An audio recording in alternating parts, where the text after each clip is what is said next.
J'aimerais tellement pas être à la place du supporter, quelle horreur.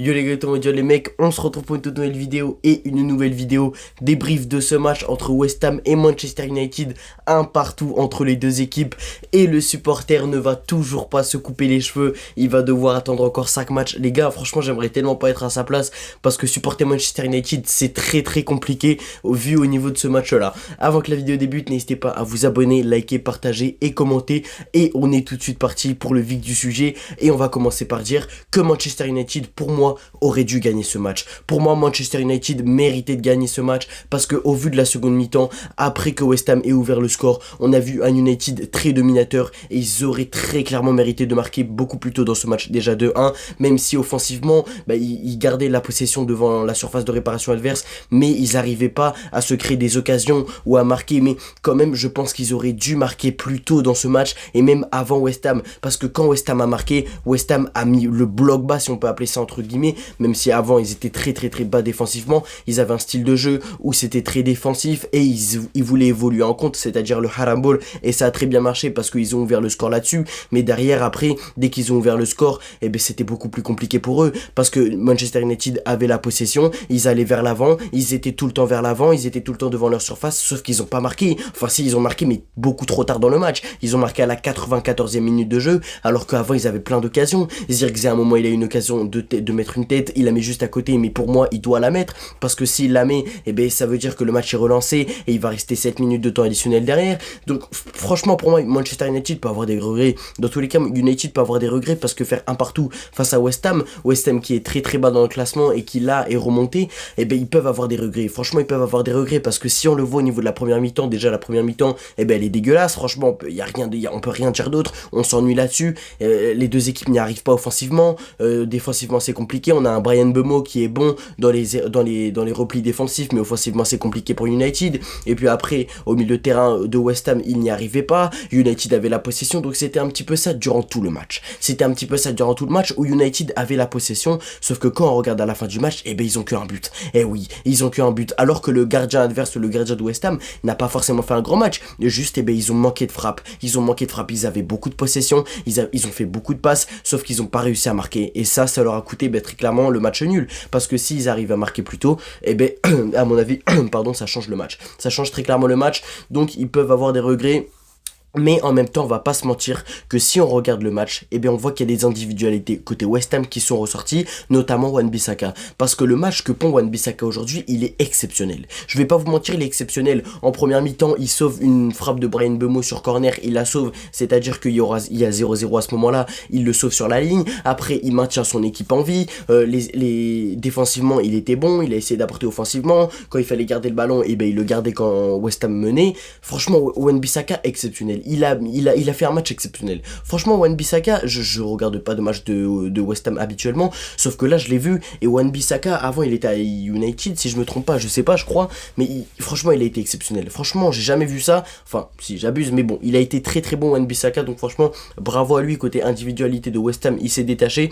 Après, il y a eu le Fernandes de West Ham qui aura été très bon, meilleur que le Bruno Fernandes de Manchester United parce qu'il a été invisible.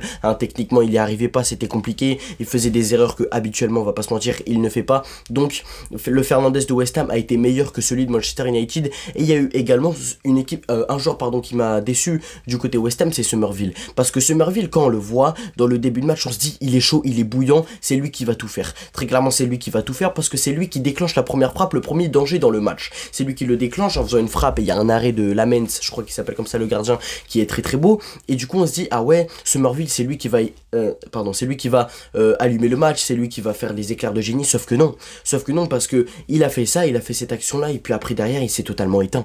Après de derrière il s'est totalement éteint et on n'a pas reconnu un Summerville qu'on a l'habitude de voir qui marque très souvent, etc. Donc franchement j'ai été déçu de Summerville. Et puis après il y a le buteur Soucek, ou excusez-moi si je prononce pas bien le prénom, mais qui marque et qui vient atténuer très clairement Manchester United parce qu'ils étaient dans une forme où alors ils allaient aller vers l'avant. West Ham était là pour mettre le bloc bas et pour jouer le haram ball. Ils ont eu une récupération au milieu de terrain derrière West Ham, et puis, après, pardon, ils sont allés terminer et ils ont marqué un but que Manchester United, on va pas se mentir, ne s'y attendait pas, et ça s'est vu instantanément que Manchester United s'y attendait pas, parce qu'après ce but-là, ils ont commencé à se réveiller, aller vers l'avant, mais ils ont commencé à prendre la possession vers l'avant, sauf que c'était trop tard. Enfin, c'était pas que c'était trop tard, sauf que ça servait à rien. Très clairement, ça servait à rien, parce que quand tu prends la possession, mais que derrière tu n'arrives pas à tirer, ou alors que tu n'arrives pas à marquer, eh ben, il faut que tu te poses des questions. Déjà, de 1, il faut que tu te poses des questions, et de 2, il faut que tu te remettes en question que pourquoi tu n'as pas réussi à frapper beaucoup plus tôt dans le match. Parce que si Manchester United frappe plus tôt dans le match, eh bien, à mon avis, il y a quelque chose à gratter. Il y a quelque chose à gratter, parce que le but que Manchester United met à la fin, il est beau, mais bon, le gardien peut faire mieux. C'est-à-dire qu'on a vu peut-être un gardien de West Ham qui était un petit peu fébrile, sauf qu'on ne l'a pas vu de nos propres yeux, parce que Manchester United n'a pas assez tiré. Manchester United aurait dû tirer beaucoup plus au but, sauf que ils n'y ont pas fait, et du coup ils peuvent avoir des regrets. C'est sur ça qu'ils peuvent avoir des regrets. Après Manchester United, dans l'ensemble, leur équipe, elle n'a pas fait un mauvais match. Mais moi les gars, bon, je me suis toujours dit, je l'ai jamais exprimé en débrief, mais quand tu mets Amad Diallo et Mbeumo, les deux titulaires, pour moi ça marche pas, parce que Mbeumo sur le côté gauche, je suis désolé mais j'ai pas aimé, parce qu'un gaucher sur le côté gauche et un droitier sur le côté droit, bon, Amad Diallo n'est pas droitier, mais imaginons un gaucher sur le côté gauche et un droitier sur le côté droit, pour moi les gars ça ne marchera pas, parce qu'il faut centrer, etc. Mais ça n'a pas marché pour United, et très clairement ça n'a pas marché, parce que Bryan Mbeumo était très bon, mais défensivement, c'est-à-dire qu'il faisait des retours défensifs, mais offensivement, là où on attend le plus, très clairement c'est là où est son poste, hein, il est ailier, et ben il a été inoffensif, il a pas apporté du danger, je parle surtout en première mi-temps.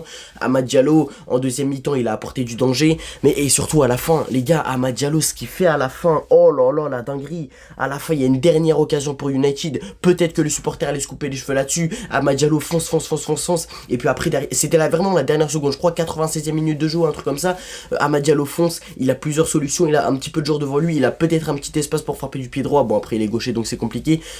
Et ben il prend la mauvaise décision, il met la passe dans l'axe, et qui est-ce qui dégage? Le bon vieux Wan-Bissaka. Donc franchement Amad Diallo peut avoir des regrets, mais sinon à part ça il a fait un bon match, hein, on va pas se mentir, Amad Diallo il a fait un bon match, il a pas été décisif mais il a fait un bon match. Donc franchement voilà, franchement United peut avoir des regrets, le supporter peut avoir des regrets, et je le comprends, franchement force à lui, parce que là il doit encore attendre 5 matchs, et les 5 matchs ça va pas être les plus faciles non plus pour United.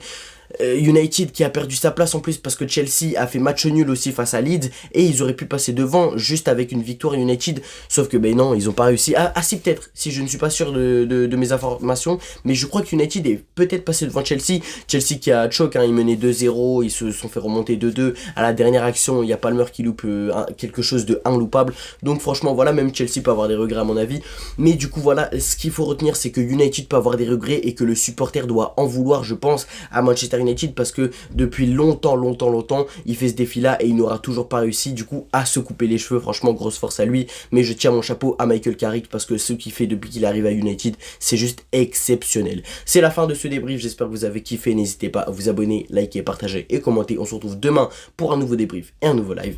Bye bye.